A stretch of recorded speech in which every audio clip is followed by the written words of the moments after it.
सभी मित्रों को प्रणाम नमस्कार। साथियों,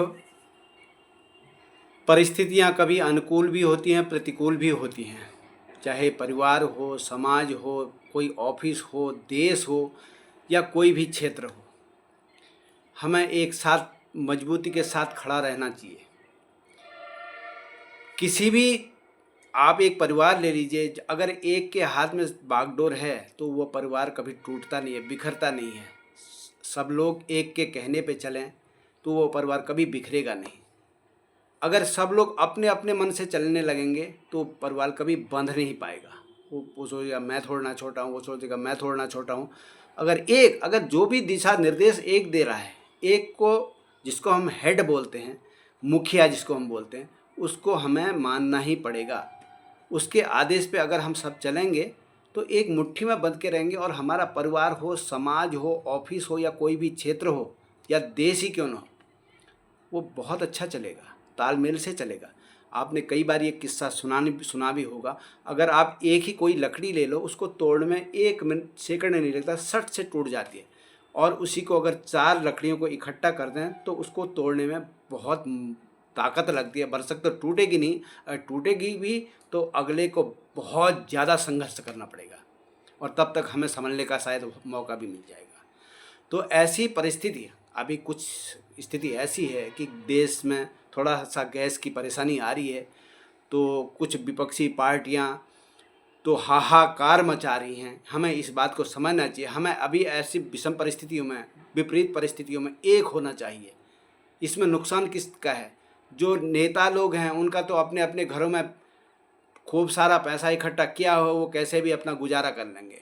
परेशान हो गए हम तुम जैसे गरीब लोग, जनता, जिनको कुछ भी इस बात का बेनिफिट नहीं मिलेगा, वो हमें आपस में बस झकझोर के लड़वा देंगे, लेकिन उनका कोई फ़र्क नहीं पड़ना है। इसलिए हमें एक होना पड़ेगा। ऐसी स्थितियों में हमें समझना चाहिए, दिक्कतें आती है कोई हमारे ही ऊपर नहीं आ रही है, ये वैश्विक आपदा है। पूरे संसार में इसकी परिस्थितियां विपरीत चल रही हैं और उसमें तो हमारा देश तो फिर भी काफ़ी अच्छा है, जिसमें हमें सब कुछ पर्याप्त रूप में अभी मिल रहा है। थोड़ा सा कठिनाइयाँ आती हैं, इसका मतलब हो हल्ला रोना आजकल हम देख रहे हैं।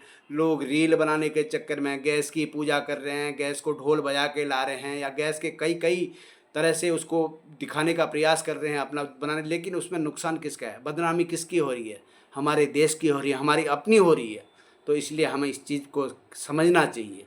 हमारा मुखिया वो ऐसा नहीं है। हमने अपने, चाहे कोई भी हो, मैं एक पर्टिकुलरली मोदी जी को लेके नहीं बात कह रहा हूँ, कोई भी हो। और ऐसी परिस्थिति, विपरीत परिस्थितियों में हमें अपने मुखिया का साथ देना है। भले ही घर में हम कैसे ही थोड़ा सा आपस में मनमुटाव रहे, लेकिन हमें संगठित होना ही पड़ेगा। इसलिए अफवाहों पर ना जाएं, सब लोग तालमेल बना के चलें। और अगर आपके पड़ोस में या किसी दूसरे को कोई परेशानी आ रही है, गैस से संबंधित या दूसरी परेशानियां आ रही हैं, तो उसकी मदद करें, हेल्प करें, सपोर्ट करें, जिससे कि हम, यही तो होता है, बूंद बूंद से घड़ा भरता है। हम सब लोग एकत्रित होके अगर इस चीज़ से, कोरोना जैसी बीमारी के चलते हमने संघर्ष किया और हमने जीत दिखाई, तो ऐसे ही ये परिस्थितियों से भी हम निपट लेंगे। कोई इतनी घबराने की ज़रूरत नहीं है। विपक्षी पार्टियां हैं, एक नैरेटिव फैला देती हैं, लेकिन उनकी अफवाहों में नहीं आना चाहिए। हमें संगठित होना चाहिए, हमें अपने मुखिया का साथ देना चाहिए। इसलिए सभी से विनम्र अनुरोध है कि ऐसी परिस्थितियां आज गैस की है, चाहे कभी भी किसी तरह की आए, मुखिया कोई भी हो, लेकिन ऐसी परिस्थितियों में हमें मुखिया का साथ देना ही चाहिए। अगर मेरी बात आपको पसंद आए तो मेरे पेज को लाइक करें, फॉलो करें और बेल आइकन दबाना ना भूलें। धन्यवाद, नमस्कार।